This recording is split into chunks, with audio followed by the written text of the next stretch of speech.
صلى عليك الله يا خير الورى تعداد حبات الرمال وأكثرا صلى عليك الله ما غيث هما فوق السهول وبالجبال وبالقرى فوق السهول وبالجبال وبالقرى. Ils aimaient protéger les gens, porter secours aux gens. Donc, tout ça, c'est des bonnes qualités que les Arabes avaient. Septième raison pour laquelle Allah subhanahu wa ta'ala a envoyé le prophète Mohammed sallallahu alayhi wa sallam dans la péninsule arabique, c'est la géographie, l'endroit géographique. Le prophète Mohammed sallallahu alayhi wa sallam, il l'a envoyé dans la péninsule arabique qui est un désert. À cette époque-là, c'était un désert. Et un désert, ça veut dire que personne ne cherche à conquérir ce désert. Ni les Romains cherchaient à conquérir ce désert parce qu'ils n'ont pas besoin. Pourtant, eux, ils ont conquis. Les Romains, ils ont conquis l'Égypte, le Maghreb, beaucoup de pays. Ils ont conquis beaucoup de pays, mais ils n'étaient pas intéressés par ce désert. Ça ne sert à rien de conquérir un désert. Donc, le prophète Mohammed sallallahu alayhi wa sallam a été envoyé dans ce désert aussi pour ça. Même quand les Romains et les Perses, ils ont entendu parler du message du prophète Mohammed sallallahu alayhi wa sallam, ils ne sont pas venus à l'idée d'envoyer une armée pour tuer le prophète Mohammed sallallahu alayhi wa sallam et ses compagnons. Pour eux, c'était un désert et ça ne servait à rien de coloniser ce désert. Les racines des Arabes, nous avons trois racines. Les historiens disent que les Arabes ils ont trois racines. Ce qu'on appelle les Arabes al-Ba'ida, et les Arabes al-Ariba ou les Arabes al-Musta'riba. Les Arabes al-Ba'ida, c'est ceux qui ont disparu, qui ne sont pas restés.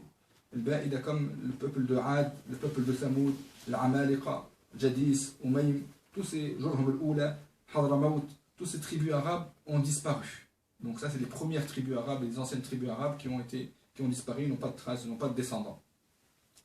Et certains d'entre eux, comme le peuple de Thamoud, ils ont été anéantis par Allah subhanahu wa ta'ala, sauf très peu d'entre eux, comme le peuple de Ad, la majorité d'entre eux, ils ont été anéantis, comme Allah subhanahu wa ta'ala cité dans le Coran, quand il a envoyé le prophète Houd, le prophète Salih, il les a envoyés à ces peuples-là, puis après, ils ont reçu le châtiment d'Allah subhanahu wa ta'ala, sauf les croyants parmi ces gens-là, et les croyants après, ils n'ont pas eu de descendance qui est restée, donc c'est pour ça que c'est...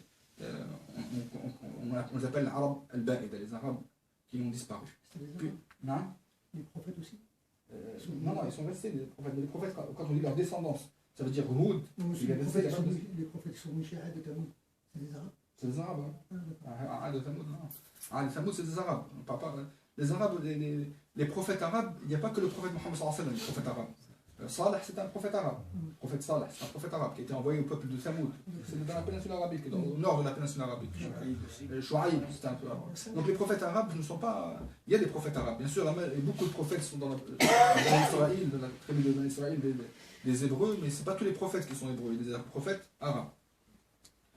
L'arabe al-Ariba, Ibrahim ne fait pas partie des prophètes arabes. Ismaïl aussi, à l'origine, ne sont pas arabes. Mais justement, on va parler de l'arabe al-Musta'riba, comment Ismaïl, on peut le citer, on peut le nommer parmi les arabes parce qu'il a grandi avec les arabes, il parle arabe parce qu'il a grandi dans la péninsule arabique après.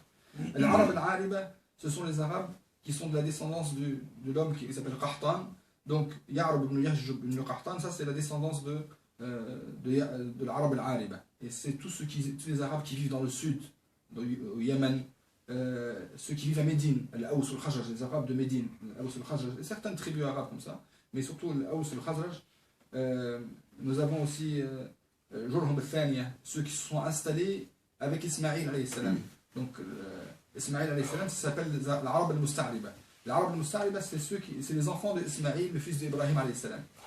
Ibrahim, quand il a laissé son fils Ismaïl alayhi salam, il a laissé avec sa mère Hajar, il les a laissés dans cet endroit, près de Kaaba, et il est parti.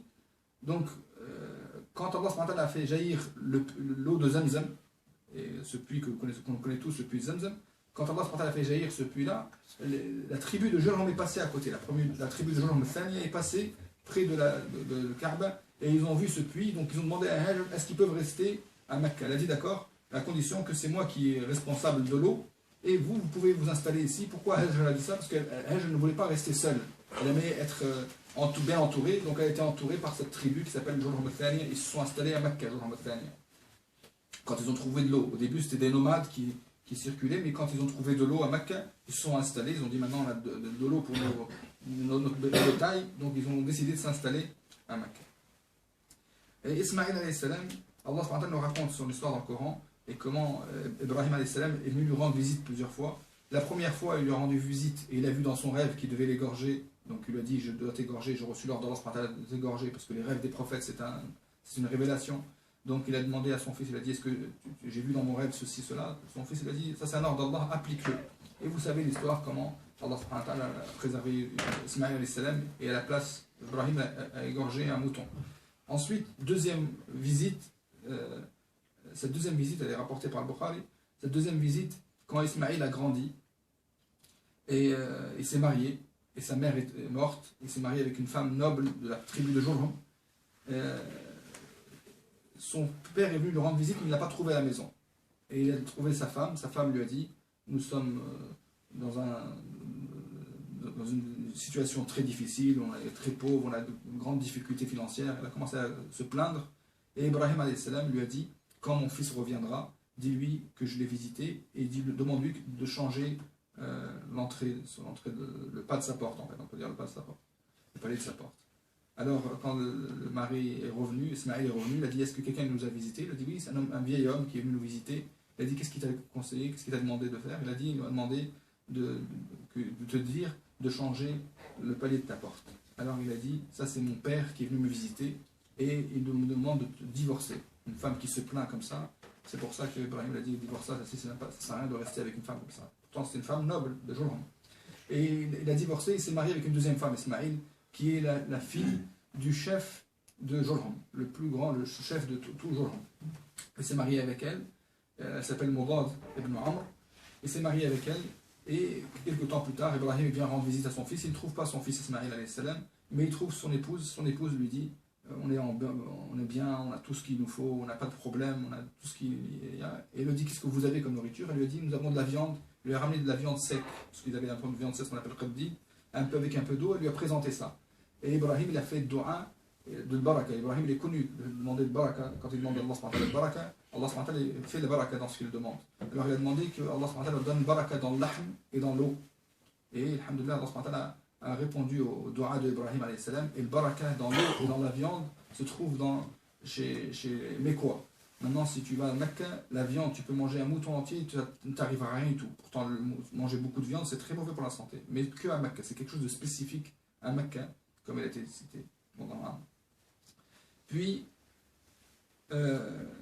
Ibrahim, elle lui a dit, elle est partie, il lui a dit, dis à ton époux, quand il revient, de laisser le palais de sa porte. Et là, quand Ibrahim est revenu, quand Ismaïl est revenu, il a demandé à sa femme qui nous l'a visité. Il a dit, c'est un vieil homme qui est venu nous visiter, il t'a demandé de laisser le palais de ta porte. Il a dit, ça c'est mon père qui me demande de te laisser, de ne pas te divorcer. Puis, une troisième fois, Ibrahim alayhi salam est venu rendre visite à son fils, et cette fois-ci, il a trouvé Ismaïl assis près de Zamzam, et quand Ismaïl l'a vu, il s'est levé, il a pris son père dans ses bras, et Ibrahim lui a dit, Allah m'a donné l'ordre de construire le Kaaba. Et le Kaaba était déjà construite, elle était déjà construite par Adam alayhi salam. Dès que Adam est descendu sur terre, il a construit le Kaaba. Mais elle a été cassée par le Toufan, quand il y a eu le Toufan de Noé, quand il y a eu le déluge de Noé. Le déluge. Non? Quand il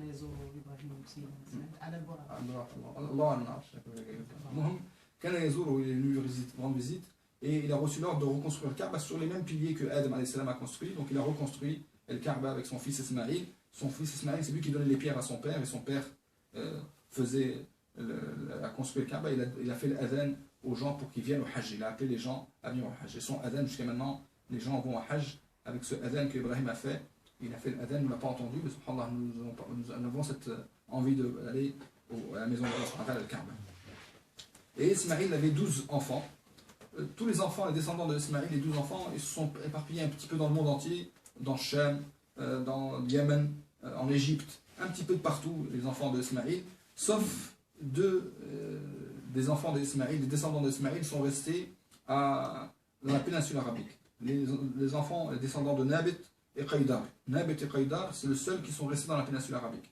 Nabit, ils ont constitué, après leurs descendants, ils ont constitué un royaume dans le nord de l'Arabie. Qui ont été bien sûr après tués par les Romains, et ils ont été tous tués par les Romains, donc ils n'ont plus de traces, ils n'ont plus de descendants. Ça c'est les descendants de Nabit.